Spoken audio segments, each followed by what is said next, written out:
Dios por el pastor, porque siempre ando ocupado ese señor.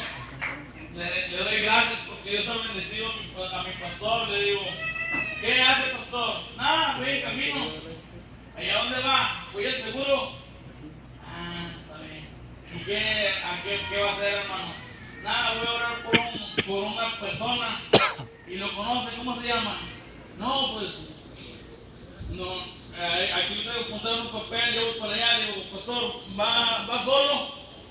Dice, no voy solo. Dice, voy con la presencia del Señor. No la presencia del Señor. No voy solo. Le digo, pastor, que hoy mi hermano acompañe a algún hermano o hermana, no va nadie más.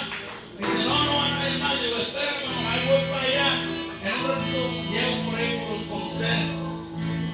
Llego al hospital y resulta que era mi amigo Heriberto Cedillo.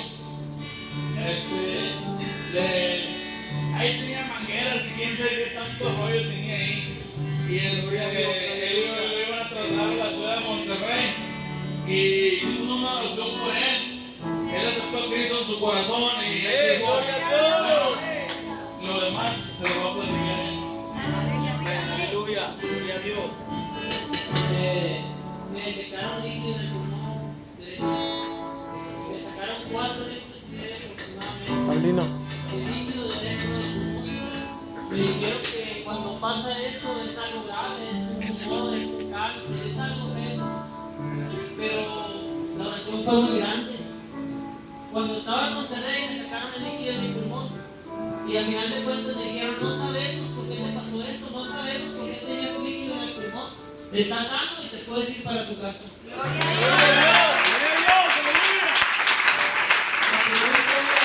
¿quién te puede llamar? Que llegue el doctor y te diga, no sé qué tienes, no sé por qué te pasó. O sea, no es cualquier cosa tener líquido en el pulmón.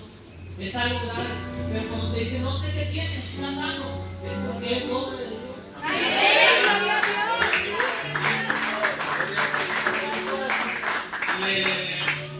Cuando nosotros estábamos haciendo la oración por él, él dijo, yo voy solamente, me voy a pasear a Monterrey y voy a regresar con un análisis, con un certificado que diga que estoy sano para la honra y gloria de Dios. Yo recuerdo cuando en la cita, en la Biblia dice que un centurión decía, solamente con que digas la palabra y esa persona, mi criado, será sano. Así esa fe, esa confianza que tenía el centurión, así la tenía este varón, y dijo, yo voy y regreso sano con el certificado de que estoy limpio para la honra y gloria de Dios. Dios se movió de una manera bien especial y dijo, bueno, conforme a tu fe será hecho. Le decíamos el pastor y yo, si tú dices, bueno, voy a ir y voy a regresar con esa confianza, así dice la palabra que es por la fe y la certeza de las cosas que se esperan, la convicción de lo que no se ve. Todavía él no tenía la sanidad completa, pero Dios dijo, bueno, por la fe de él, la sanidad completa para la honra y gloria de Dios. Aleluya. Dios te bendiga, hermanos, y les va a